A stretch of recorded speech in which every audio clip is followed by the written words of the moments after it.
মোবাইলৰ সহায়ত আপোনালোকে কাষ্ট চাৰ্টিফিকেট এপ্লাই কৰিম বুলি ভাবিছে নেকি? জাতিৰ প্ৰমাণপত্ৰৰ বাবে আবেদন কৰিম বুলি ভাবিছে নেকি? আপোনালোকে ইউটিউবত ভিডিঅ' বিচাৰি আপোনালোকে এপ্লাই কৰিম বুলি ভাবিও যদি হাৰি গৈছে, তেতিয়াহ'লে এই ভিডিঅ'টো আপোনালোকৰ বাবে। নমস্কাৰ বন্ধু বান্ধৱীসকল, মই চুমিয়ে আপোনালোকলৈ আগবঢ়াইছোঁ এই ভিডিঅ'টি আপোনালোকৰ প্ৰিয় চেনেল চুমি অসম এডুকেশ্যন নামৰ ইউটিউবত। দেৰি নকৰি তেতিয়াহ'লে ভিডিঅ'টো আৰম্ভ কৰোঁ। ব'লক তেতিয়া ভিডিঅ'টোৰ মাজেৰে প্ৰথমে আপোনালোকে আপোনালোকৰ মোবাইলৰ ক্ৰম ব্ৰাউজাৰটো অন কৰি ল'ব। অন কৰি লৈ তাতে টাইপ কৰিব সেৱা সেতু। মই টাইপ কৰি লৈ ক্লিক কৰি দিছোঁ, আপোনালোকে ক্লিক কৰি দিব। ক্লিক কৰি দিয়াৰ পিছতে আপোনালোকে প্ৰথমতে দেখা পাব, এইটো ইয়াতে আছে, যেনেকৈ আছে আপোনালোকেও থাকিব সেৱা সেতু। ইয়াতে ক্লিক কৰি দিব। মই ক্লিক কৰি দিছোঁ। ক্লিক কৰি দিয়াৰ পিছতে আপোনালোকৰ সন্মুখত এনেকুৱা এখন চাৰ্ট খোল খাব। আপোনালোকে ইয়াতে দেখা পাইছে, ইয়াতে চাৰ্চ বাৰত মই টাইপ কৰিম, আপোনালোকে চাই থাকিব। মই টাইপ কৰিছোঁ। মই যেনেকৈ টাইপ কৰিম আপোনালোকেও তেনেকৈ টাইপ কৰিব লাগিব। টাইপ কৰাৰ পিছতে ৰাইট চাইডে আপোনালোকে দেখা পাব চাৰ্চ কৰা চাৰ্চ বাৰটো ৰাইট চাইডে আছে, এইটো আপোনালোকে ইয়াতে ক্লিক কৰি দিব লাগিব। ক্লিক কৰি দিয়াৰ পিছতে আমাৰ সন্মুখত আকৌ এটা নতুন পেজ খোল খাব।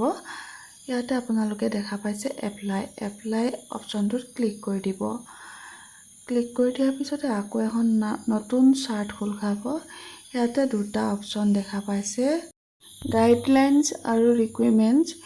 আপোনালোকে গাইডলাইনছত ৰাখিব, ৰাখি লৈ দেখা পাইছে, মই দেখুৱাই দিছোঁ। মই গাইডলাইনছত ৰাখিছোঁ, ৰাখি লৈ এপ্লাই মোডত ক্লিক কৰি দিছোঁ।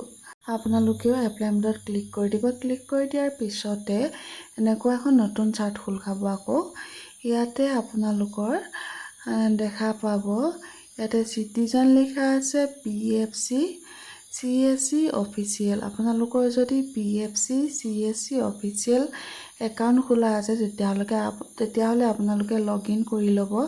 যদি এই তিনিটাৰ একাউণ্ট খোলা নাই তেতিয়াহ'লে আপোনালোকে চিটিজেনতে ৰাখিব, ঠিক আছে। ৰাখি লৈ আপোনালোকে ওপৰলৈ ঠেলিব লাগিব। মই আপোনালোকক দেখুৱাই আছোঁ, আপোনালোকে এখন ভালকৈ চাই ল'ব। চিটিজেনৰ ৰাখিব, ৰাখি লৈ ওপৰলৈ ঠেলি ইয়াতে লিখা আছে লগ ইন আৰু ৰেজিষ্ট্ৰেশ্যন, এইটোতে ক্লিক কৰি দিব। মই ক্লিক কৰি দিছোঁ। ক্লিক কৰি দিয়াৰ পিছতে আপোনালোকৰ সন্মুখত এনেকুৱা এখন চাৰ্ট খোল খাব। আপোনালোকে ইয়াতে একাউণ্ট ক্ৰিয়েট কৰিব লাগিব। আগত যদি একাউণ্ট ক্ৰিয়েট কৰা আছে আপত্তি নাই বাৰু। ইয়াতে নিউ ব্ৰাউজাৰটোত আপোনালোকে ক্লিক কৰিব লাগিব। একাউণ্ট ক্ৰিয়েট কৰিবলৈ হ'লে আপোনালোকে ক্লিক কৰি ল'ব। মই ক্লিক কৰি লৈছোঁ। ক্লিক কৰি লোৱাৰ পিছতে আকৌ এইখন এখন চাৰ্ট খোল খালে। এই চাৰ্টখনত আপোনালোকে প্ৰথমতে মোবাইল নাম্বাৰটো টাইপ কৰিব। টাইপ কৰাৰ পিছতে জেনেৰেট OTPত ক্লিক কৰিব। OTPত ক্লিক কৰাৰ পিছতে আপোনালোকলৈ ওৱান টাইম OTP এটা আহিব। সেই OTPটো বহাই দিয়াৰ পিছতে আপোনালোকৰ তলত যি আছে যে সেইকেইটা চাৰ্ট খোল খাব। তাৰপিছতে আপোনালোকে তলত থকা সেইকেইটা ফিল আপ কৰিবলৈ হ'লে প্ৰথমতে আপোনাৰ নামটো দিব লাগিব, ইউজাৰ নেম এটা দিব লাগিব। তাৰপিছতে এটা নতুন পাছৱৰ্ড বহাব। পাছৱৰ্ডটো একেটা পাছৱৰ্ডকে আপুনি তলত আছে যে কনফাৰ্ম পাছৱৰ্ড, এইটোত আপোনালোকে তাতে বহাব লাগিব, ঠিক আছে। যোনটো পাছৱৰ্ড আগত বহাব সেই পাছৱৰ্ডটোকে তলত বহাব লাগিব। তাৰপিছতে আপোনালোকে জেণ্ডাৰটো চিলেক্ট কৰিব লাগিব। পাছৱৰ্ডটো বহোৱাৰ পিছতে জেণ্ডাৰটোত আপোনালোকে মেল নে ফিমেল সেইটো ইয়াতে বহাই দিব, ঠিক আছে। বহাই দিয়াৰ পিছতে আপোনালোকে ওপৰলৈ ঠেলাৰ পিছতে দেখা পাব ডেট অফ বাৰ্থ আছে। আপোনালোকে প্ৰথমতে ডেট দিব, তাৰপাছতে মাহটো দিব, তাৰপাছতে বছৰটো দিব। দিয়াৰ পিছতে পাৰ্চনেল মেছেজ এটা আপোনালোকে ইয়াতে টাইপ কৰি দিব। আপোনালোকে যে কাষ্ট চাৰ্টিফিকেটখন এপ্লাই কৰিছে, এপ্লাই কৰোঁতে কিয় দেৰি হ'ল তাৰ বিষয়ে অকণমান লিখি দিব, ঠিক আছে। লিখি দিয়াৰ পিছতে আপোনালোকে তলতে দেখা পাইছে ইয়াতে এটা কেপচাৰ কোড আছে। কেপচাৰ কোডটো আপোনালোকে এণ্টাৰ বুলি যোনটো অপশ্যন আছে ৰাইট চাইডে এণ্টাৰ এনচুৱাৰ, এইটোতে আপোনালোকে ফিল আপ কৰিব। ফিল আপ কৰি ঘৰটোত ৰাইট চিন দি চাইন আপ কৰি দিব। চাইন আপ কৰি দিয়াৰ পিছতে চাই ল'ব এবাৰ, মই দেখুৱাই ল'লোঁ। আপোনালোকে আকৌ এবাৰ চাই লওক। চাই লৈ আপোনালোকে চাইন আপ কৰি দিব। মই এতিয়া চাইন আপ কৰি দিছোঁ। কৰি দিয়াৰ পিছতে আপোনালোকৰ একাউণ্টটো ক্ৰিয়েট হৈ গৈছে। সেই একাউণ্টটো আপোনালোকে যে দিছিলে ইউজাৰ নেমটো ইয়াত বহাব। বহাই লৈ পাছৱৰ্ডটো তলত বহাব লাগিব। ঠিক আছে, পাছৱৰ্ডটো বহাব। বহোৱাৰ পিছতে এই ঘৰটোতে আপোনালোকে ক্লিক কৰি দিব। ঘৰটোত ক্লিক কৰি দিয়াৰ পিছতে চাইন ইন কৰি দিব। চাইন ইন কৰি দিয়াৰ পিছতে আপোনালোকৰ নতুন পেজ এটা খোল খাব। এই এনেকৈ এটা নতুন পেজ খোল খাব। ইয়াতে আপোনালোকে দেখা পাইছে 30 টকা এটা আপোনালোকে পে' কৰিব লাগিব। এইটো লাষ্টত কৰিব লাগিব। ঠিক আছে, ইয়াতে আপোনালোকে প্ৰথমতে লেংগুৱেজ চিলেক্ট কৰি ল'ব। আপোনালোকৰ ভাষা কি, মই ইংৰাজীকে দি লৈছোঁ।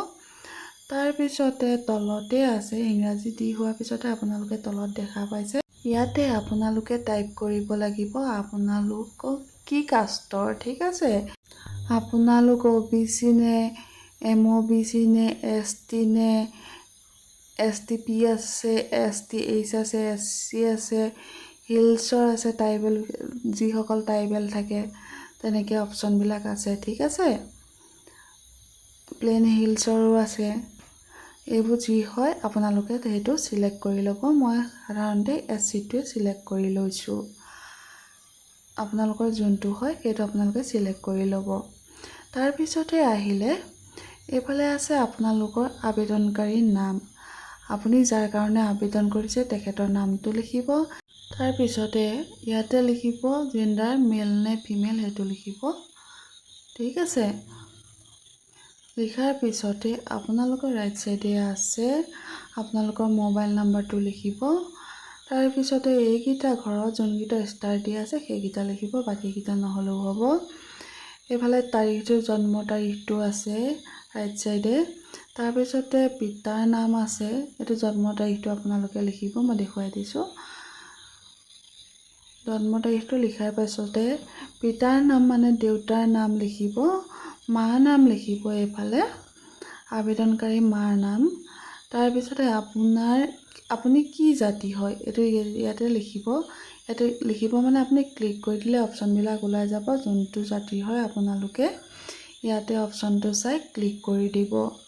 ঠিক আছে, ইয়াতে ক্লিক কৰি দিব। ক্লিক কৰি দিয়াৰ পিছতে ওপৰলৈ ঠেলিব, যোনকেইটা ষ্টাৰ দিয়া আছে সেইকেইটাহে মই ফিল আপ কৰি দিছোঁ।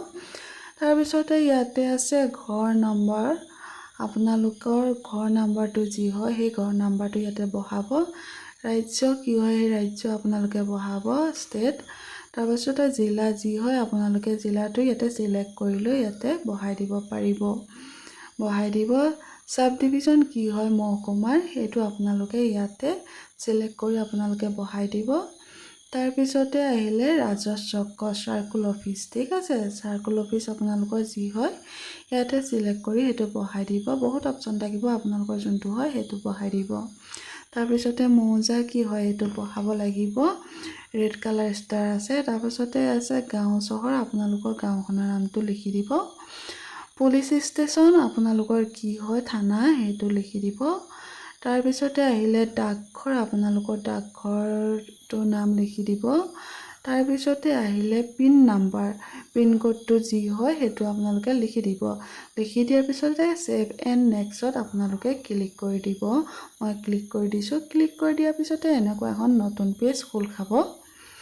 আপোনালোকে এনেকুৱা এখন নতুন পেজ আপোনালোকে দেখা পাব। ঠিক আছে, এনেই পেজখন আপোনালোকে ওপৰলৈ ঠেলিব, মই ঠেলি দিছোঁ। ঠেলাৰ পিছতে আছে এখন ফটো আপলোড কৰিব কৈছে, পাছপোৰ্ট চাইজৰ ফটো।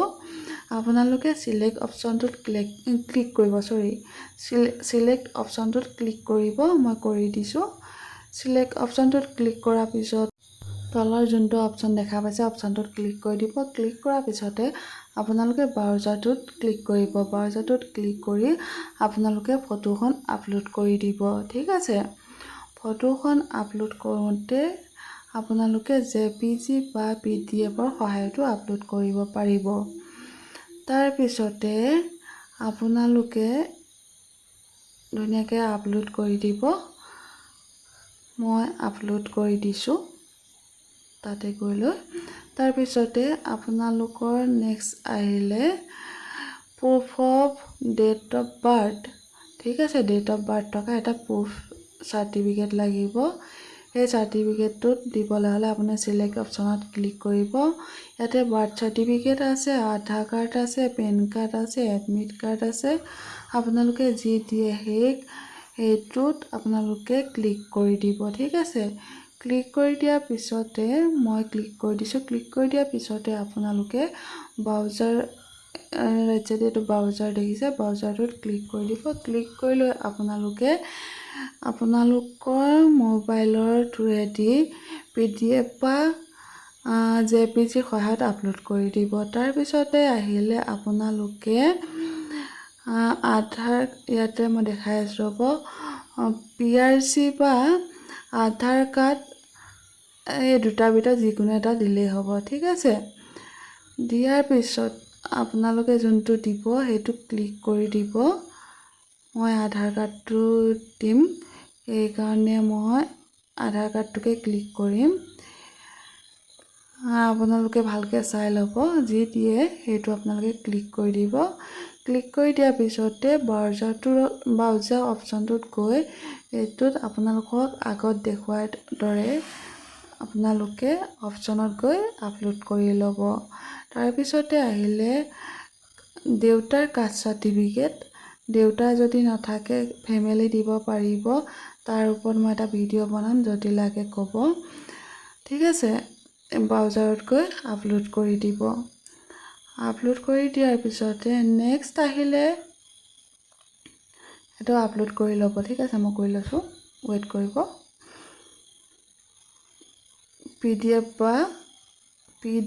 বা JPG সহায়তহে আপোনালোকে আপলোড কৰিব। মই বাৰে বাৰে কৈ আছোঁ।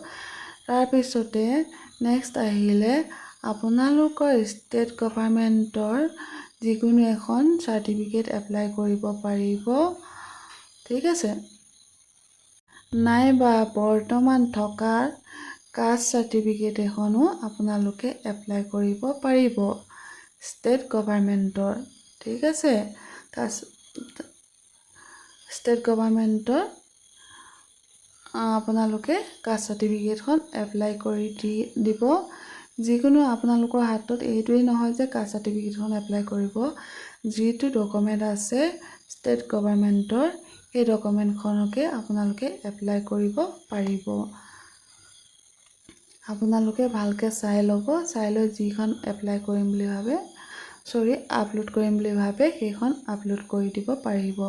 সেইবাবে আপোনালোকে ব্ৰাউজাৰটোত গৈ আপোনালোকৰ মোবাইলৰ সহায়তে আপোনালোকে PDF বা JPG সহায়ত আপলোড কৰি দিব। তাৰপিছতে আহিলে এনি আদাৰ ডকুমেণ্ট, ভোটাৰ লিষ্টখন দিলেও হৈ যাব। ঠিক আছে, আপোনালোকে ইয়াতে চিলেক্ট অপশ্যনটোত ক্লিক কৰিব। ক্লিক কৰি আদাৰ্ছ, এইটো যোনটো ডকুমেণ্টটো আছে সেইটোত ক্লিক কৰি ব্ৰাউজাৰত গৈ, ঠিক আছে, মই এইটো দেখুৱাই দিছোঁ। ভোটাৰ লিষ্ট ইয়াতে লিখা আছে, ভোটাৰ লিষ্টটো দিলেই বেছি ভাল হ'ব বুলি মই ভাবোঁ। আপোনালোকে দি দিব, মই ভোটাৰ লিষ্টকে দি লৈছোঁ। এইখন আপলোড কৰিবলৈ হ'লে আপোনালোকে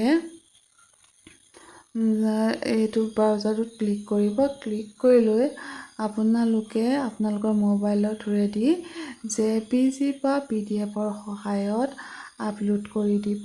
মই আপলোড কৰি লৈছোঁ,